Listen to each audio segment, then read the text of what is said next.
Moja ya vivutio vikubwa vya kihistoria visiwani Zanzibar ni Ngome Kongwe, jengo lenye historia ndefu inayozidi miaka 350 iliyopita.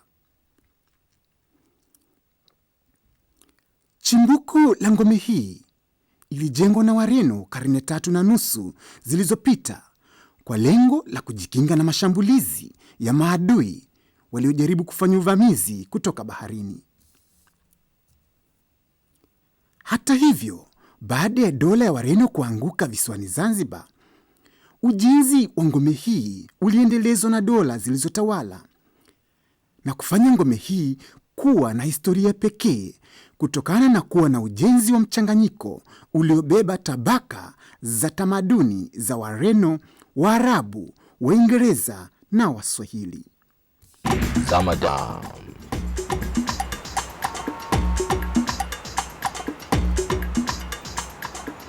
Ngome ya Zanzibar umuhimu wake ni kule kwamba katika Zanzibar ni jengo la mwanzo kabisa la mawe, lakini pia ujenzi wake umechangiwa na historia yake imechangiwa na mataifa tofauti.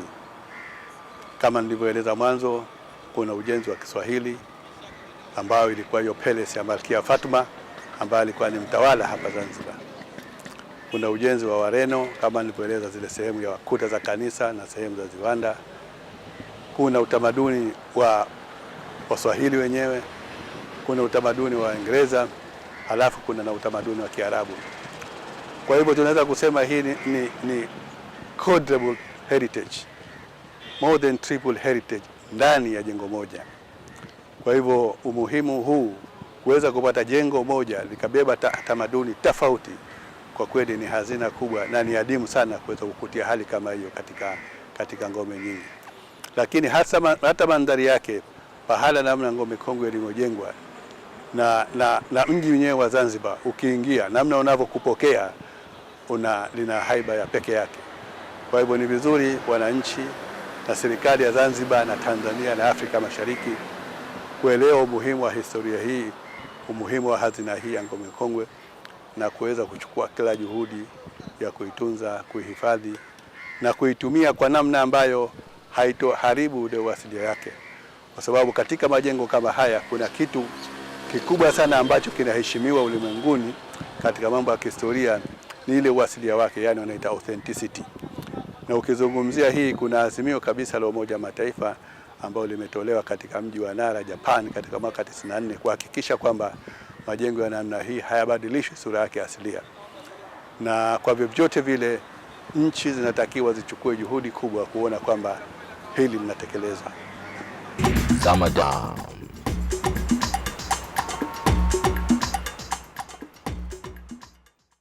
Kama nilivyoeleza mwanzo ni kwamba jengo hili linabeba tamaduni karibu 4 za mataifa mbalimbali. Umo utamaduni wa Mswahili, utamaduni wa Wareno, utamaduni wa Arabu na Waingereza. Hapa tuliposimama tunaona ushahidi kabisa wa mabaki ya kanisa na kiwanda lililojengwa na Wareno. Hapa chini ya ardhi ukichimbua, na sisi tumefanya utafiti, tumekutia misingi ya majengo haya. Lakini hapa ukiangalia ukuta huu wa chini hii ni sehemu ya mabaki ya kanisa la Wareno. Wareno waliposhindwa na Waarabu katika mwaka 1784, Waarabu waliwadharau sana Wareno kwa kujenga sehemu ndogo kabisa. Kwa hivyo walinyanyua ukuta ule wa juu ule na kujenga ile minara ambayo unaiona, minara 5 ambayo inaonesha kabisa ushahidi wa ujenzi wa Waarabu kutokana na zile wanaita crenellations, yale manakshi ambayo ukiangalia majengo mengi sana ya Kiarabu utaweza kuyakutia. Kwa hivyo ukuta huu wa chini unajionyesha wazi wazi kwa ni tofauti na umepandikiziwa na ukuta wengine. Waarabu hakutaka kuvunja hii sehemu ya kanisa, lakini walipandikizia sehemu ya juu ili kuifanya hii ngome iwe kubwa zaidi. Pamoja na sehemu ile, Waarabu walijenga pia sehemu ya minara 5 na sehemu ya ulinzi. Kwa hivyo una mnara namba 1 ambao unauona ule pale, na utakutia kwa askari kila wakati walikuwa kikaa juu, na mnara ule utakutia una kama matobo. Mule waliweka mizinga na bunduki, na matobo yale yamewekwa kwa namna ambayo ni ya kitaalamu. Yule aliyeko ndani ndio anamuona aliyeko nje, na aliyeko nje hawezi kumuona aliyeko ndani. Ujenzi ule wa matobo ya namna ile unajulikana kama ni gun port, kama tako la chungu. Na kule juu kila wakati askari walikuwa wanatembea kutoka sehemu za juu, pamoja na kufuata barabara ile kule ambayo inaunganisha tawa namba 2 na kufuata tena tawa namba 3 na tawa namba 4 iko upande ule, na tawa namba 5 ilikuwa iko sehemu ile ambayo bahati mbaya wakati wa ujenzi wa Beit el Ajaibu ilivunjika. Kwa hivyo hapa, ndugu, athari za utamaduni wa Wareno na Waarabu kama inavyoonekana katika mabaki ya kanisa na halafu na ujenzi uliofuata Waarabu. Lakini kama nilivyosema, kwa baadaye sehemu hii pia ilitumika kama ni jela ya kufungia watu, yani the garrison. Unakutia juu kabisa kule juu kuna sehemu za miba ya vyuma. Ile iliwekwa makusudi ili wafungwa waliokushaingizwa humu ndani wasiweze kutoroka. Kwa hivyo ilikuwa ni sehemu fulani ambayo inahakikisha kwamba aliyekwishaingizwa humu ndani hatoki tena. Kwa hivyo utakutia sehemu hii ilitumika kwa njia hizo tofauti. Sasa hivi hapa, kama nilivyoeleza mwanzo, siku za karibuni panatumika sana katika shughuli mbalimbali za kiutamaduni, za harusi, wakati wa tamasha la muziki la ZIF na matamasha mengine. Ramadan.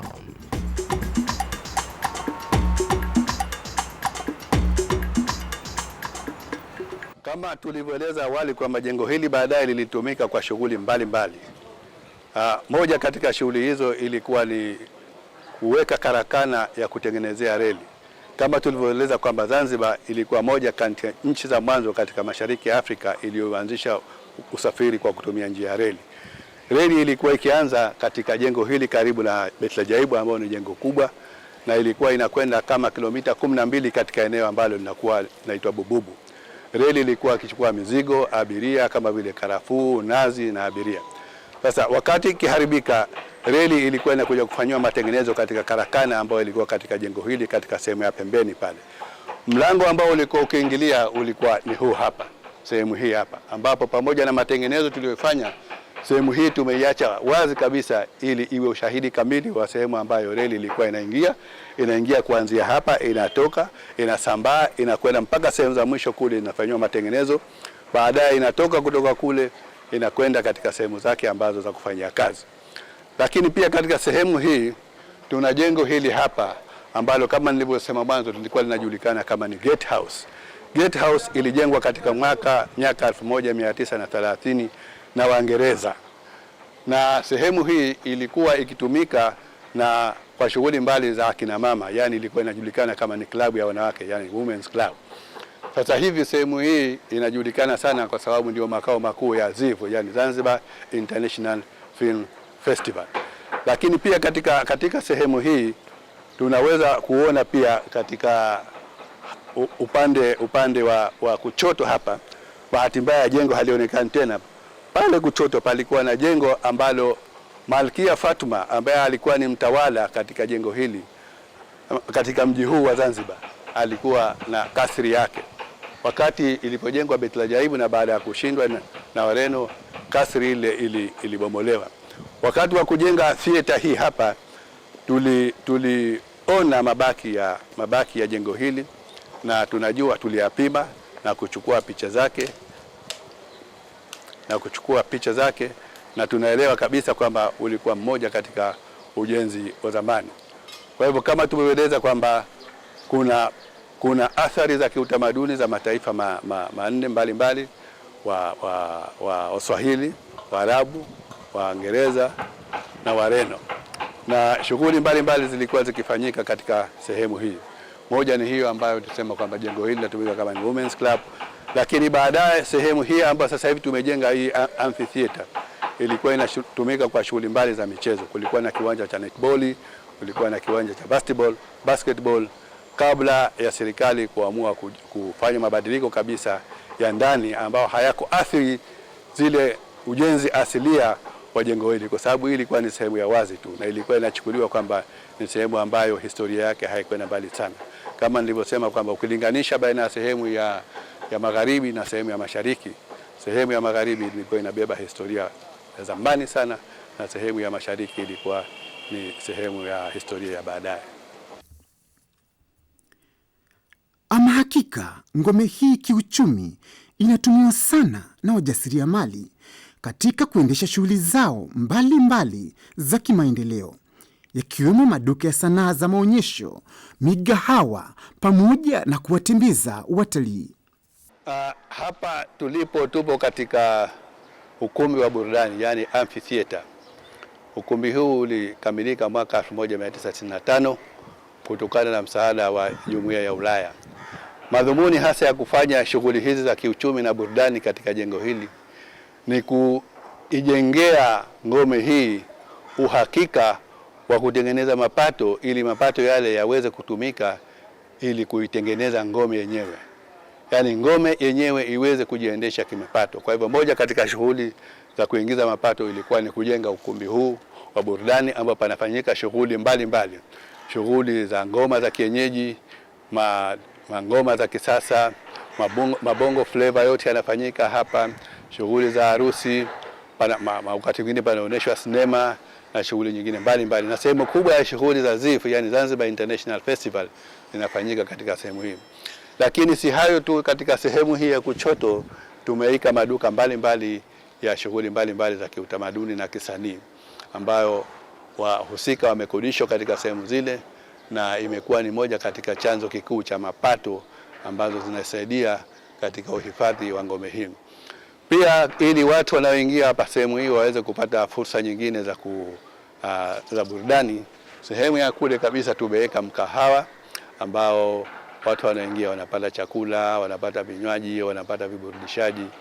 Kwa hivyo ngome sasa hivi inatumika sio tu kwa shughuli za kihistoria na shughuli za kiutamaduni, lakini pia kuna shughuli za kiuchumi ndani yake ambazo zinaendelea, na hii imesaidia sana katika kupata mapato ambayo yanasaidia kuitunza ngome yenyewe. Na kama nilivyosema mwanzo, ngome ilikuwa na minara mitano.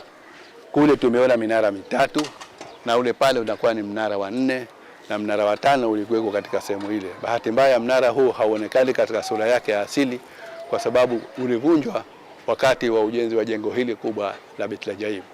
Kwa hivyo minara yote hii ilikuwa kama unavyoiona, ilikuwa ni minara ya ulinzi ili kuhakikisha kwamba usalama wakati wote unakuwepo katika mji huu wa Zanzibar, hasa kwa vile Wareno waliposhindwa bado walikuwa na nia ya kuja tena hapa kuja kufanya mashambulizi.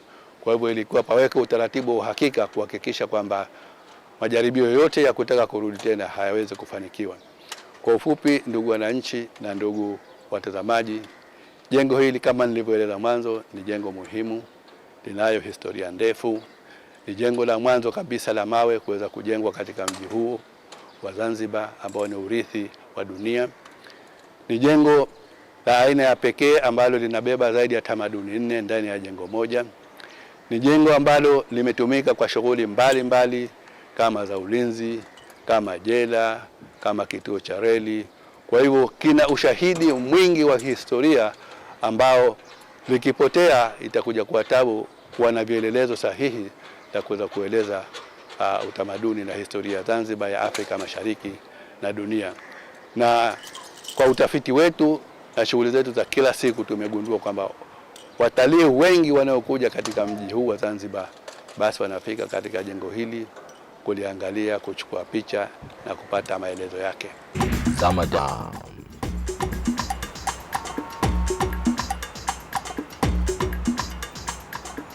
Mambo ya kale yanatoa ajira zipi kwa vijana wa hapa Zanzibar? Ukweli kutokana na hali ya tatizo la ajira, tukiangalia na mambo ya kale na hususan hii sehemu ya Ngome Kongwe, watu wengi wananufaika na biashara ya kitalii au hususan ajira ya kitalii, na hususan maduka, restaurant na kadhalika, hata kujituma wenyewe kama ni guiding, ile kuleta wageni tu ndani ya Ngome Kongwe vile vile wananufaika. Kwa maana hiyo nitasema kwamba huu hifadhi kwa vijana, kwa watu wa Zanzibar una faida kubwa sana, na hususan kwa shughuli za kitalii. Kitu ambacho ninachoshauri kwa serikali ni kwamba serikali iendelee kuweka mkazo juu ya uhifadhi wa mji wetu, na ijaribu kuelimisha zaidi watu kwa ajili ya faida ya nchi nzima kwa serikali na hususan kwa watalii, na vile vile kwa faida ya jamii, kiajira na mambo mengine ya kihistoria. Ukweli heritage na kusudia huwa haya mambo ya kale yana faida kubwa sana, kwa sababu tukizungumzia kitu utalii na hususan hasa utalii wa Zanzibar unategemea zaidi hasa haya mambo ya kale kama vile haya Stone Town na haya majumba ambayo tulikuwa nayo. Tuachilie mambo ya beach. Nadhani kwamba dunia nzima ina beach, lakini Zanzibar naweza kusema kwamba ni sehemu moja pekee ambayo imechaguliwa katika World Heritage kuingizwa katika mchakato wa kumbukumbu wa mambo ya urithi wa kale. Kwa hivyo nadhani kwamba tukizungumzia utalii, kwanza tunazungumzia na haya mambo ya kale, na watalii wengi wao ambao wanakuja Zanzibar, nadhani bila ya kuona hii hali ya ukale uliokuwepo, nadhani hapa Zanzibar pasingekuwa na utalii, kwa sababu kwa kuangalia bichi tu sidhani kama ungelikuwa ni utalii wa Zanzibar. Lakini zaidi tuimarishe utalii haya mambo ya kale. Ramadan.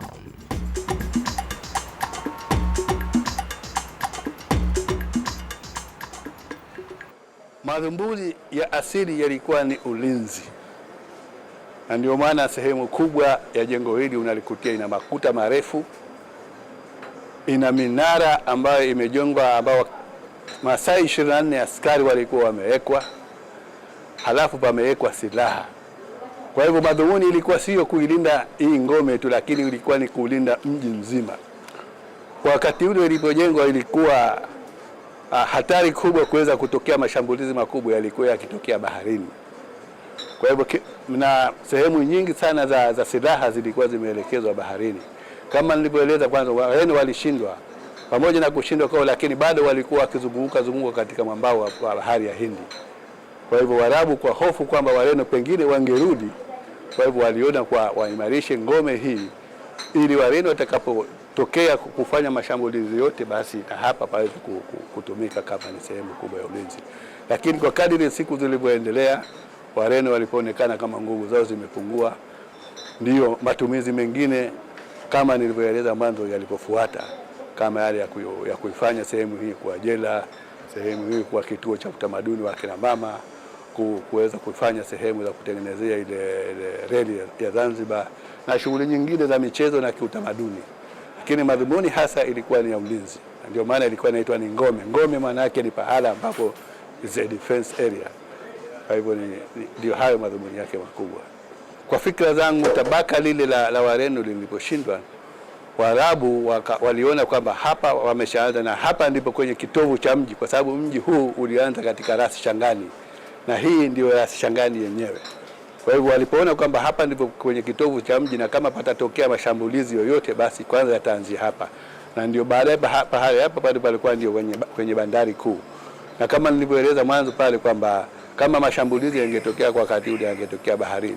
Kwa hivyo Waarabu waliona badala ya kwenda kutafuta sehemu nyingine kujenga ambayo ingekuwa sana kando ya mji, wakaona wa concentrate katika mji, kwa sababu kama pametokea hatari yoyote ya mji kutekwa, basi ndio kama nchi imeshatekwa.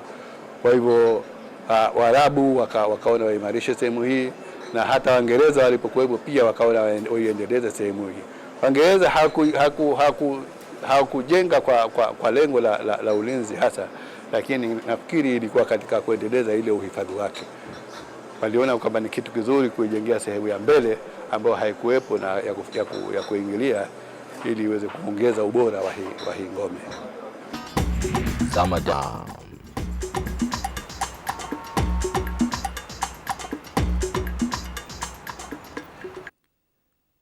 Uchumi wa visiwa vya Zanzibar hivi sasa unategemea sana sekta ya utalii, hasa baada ya kuporomoka kwa soko la zao la karafuu duniani na kufanya historia kuwa zao mbadala visiwani Zanzibar, linalotegemewa sana kama nguzo kuu ya uchumi visiwani humo, linaloshajihisha utalii. Ninachotaka kusema ni kwamba huu ni urithi wetu, ni moja katika rasilimali yetu muhimu ambayo tutaweza kuiachia vizazi vyetu vinavyokuja. Kama tukiweza kuvitunza vizuri watoto wetu wataweza kujua watu waliotangulia waliishi vipi, maendeleo yao yalikuwa vipi, tabu zao zilikuwa vipi, vipi walifanya vizuri na vipi walifanya vibaya.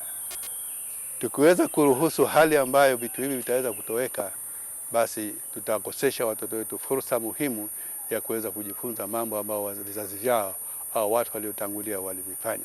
Kwa hivyo wito wangu, kama nilivyojaribu kusisitiza katika sehemu nyingine, ni kwamba wananchi, serikali, vijana, wanawake, vyombo vya habari vichukue juhudi za makusudi kuweza kuhimiza jamii kuwa na utamaduni wa kutunza vitu vya kale. Tungependa kuhakikisha kuona kwamba majengo haya yanaishi, mazingira yake yanaishi kama yalivyokuwa, kwa sababu yote yalikuwa ni sehemu ya utawala huu. Kwa hivyo cha msingi hapa ni kwamba juhudi zaidi zinatakiwa zichukuliwe, watu waelewe kwamba hivi ni vitu muhimu, ni sehemu muhimu ya historia yetu, ni sehemu muhimu ya utamaduni wetu, lakini pia kwa sasa hivi ni sehemu kuu ya uchumi wetu, kwa sababu wageni wanaokuja hapa wanaingiza fedha, hawaingii bure, na pesa hizi zinasaidia katika kukuza uchumi na hatimaye kusaidia kupunguza tatizo la umaskini katika nchi yetu hii ya Tanzania.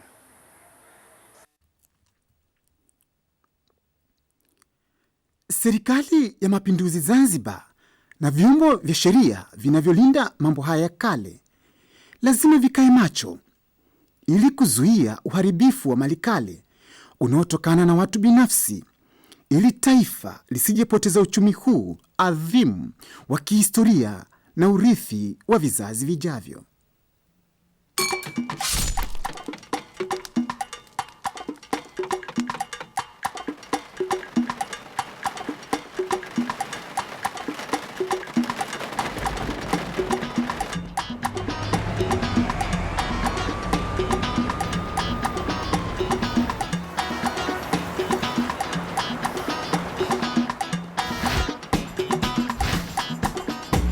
Zama Jam.